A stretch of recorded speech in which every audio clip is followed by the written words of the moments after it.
Ireland, a country famous for its people, its land and its sea views. The sea has been an outlet for many people for many years throughout the course of Irish history. Irish people have had many challenges. The greatest of all was the Great Famine, which left a legacy of despair and hardship, where 1 million people died from starvation and related diseases, and 1 million people took to the sea for emigration. In this documentary, I plan to take a different route of what's normally looked at about the famine. I'm a sports lover, and I want to find out what sports and games were played and what survived. I want to learn what legacy the famine had on sports and games in Ireland. This is how I imagine sports being played looked like back then. This is an example of Gaelic football as it is called now. I imagine they played it in the fields and wherever they could, as this was almost 40 years before the GAA was founded, which meant there was no proper football pitches, no proper structure, and no rules to the games, and they played it in any way they could. They played it with family, friends and neighbours, for the love of the game. I want to get a better understanding of what sports people played and how they played them. I've been to Tralee and my hometown of Kilkee in County Clare to get answers. Well, very little has been actually researched on sports and games in the famine time. It's an intriguing research question because we assume that during famine times, times of catastrophe like war and violence in the world, that people actually stop living. And sport is part of living, it's part of humanity. So I on that principle alone, I suppose that games went on. We know, however, that certain games on the island of Ireland were played prior to the famine, they being caid. The word today, caid, means football. The word pel is used today, but this was a long-established games, way before Gaelic football, as we know, during the GAA that was regulated. There was, of course, amount, hurling, which in the south was called, the north was called Cumann, and the south Uman.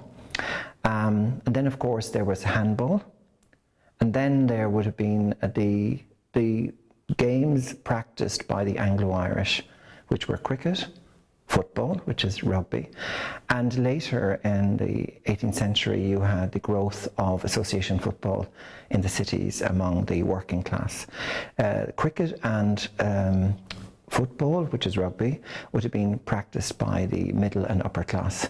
I also know that the historians tell us that games like amount or Cumann were supported by the landlords. They were the patrons very much of those games, and they were actually as well, there's a lot of betting went on around, and some of those games, their descriptions have been quite savage, quite violent, and this was of amusement, I think, to the Anglo-Irish who supported them. Your tenants would be playing against mine, you know, and your landlords would be betting on your team, so that was going on very much in Kilkenny and Tipperary, and possibly in lots of places in Ireland, but Wexford, Tipperary, Kilkenny, Cork, Waterford, Clare and Limerick and Galway as well would be, and especially Kilkenny and Tipperary and Limerick and Clare to a lesser extent and Galway.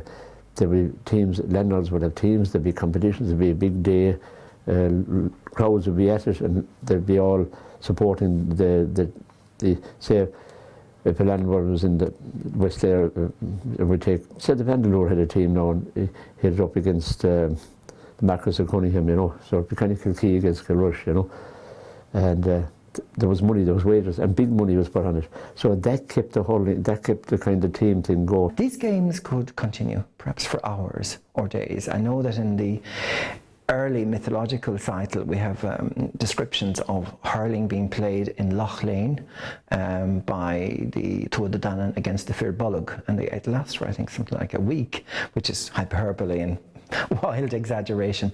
Nonetheless, these games weren't regulated, so they could have lasted for maybe, I don't know, I'd surmise perhaps at least 2 or 3 hours, and they could take a break and return. What's also interesting is some of the comments around, for example, hurling. The Anglo-Irish or certain landlords were suspicious of it because they felt that this had, it was a grooming for warfare, that people, once they engaged in hurling, were quite quite athletic, quite lithe, and therefore they feared that they would bring this to war with them. One thing they used to do on the Sunday afternoon, and they did it again when the famine was out, they used to hold, the gentlemen from County Limerick and the gentry used to and gentlemen farmers and not lone landlords would be having hurling games on the beach. And that's where the tradition of the hurling on the beach was even continued up to this day. People go down and play games and training and so on. So that was going on. The idea of football pitches is unknown.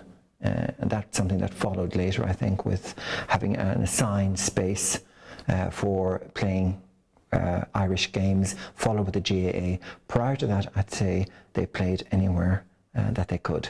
And I get, as I say, this idea of games prior to the famine, prior to the GAA, as being something that wasn't necessarily controlled or regulated. Historians tell us, though, that the famine did deal a blow, struck a deadly blow to sports, for the simple reason that emigration followed, and therefore many of the young boys who would have practiced these games would have brought those games with them as they emigrated.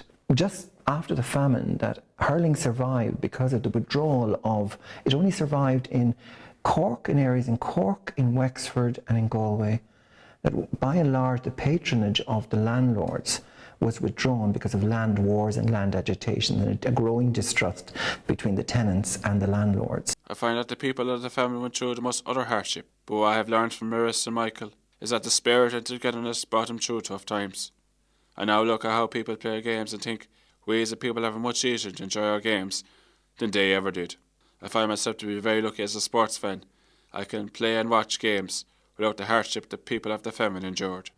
Even during the darkness and the calamity and the maelstrom that's the famine, that people continue to play these sports and they survived. They survived the famine.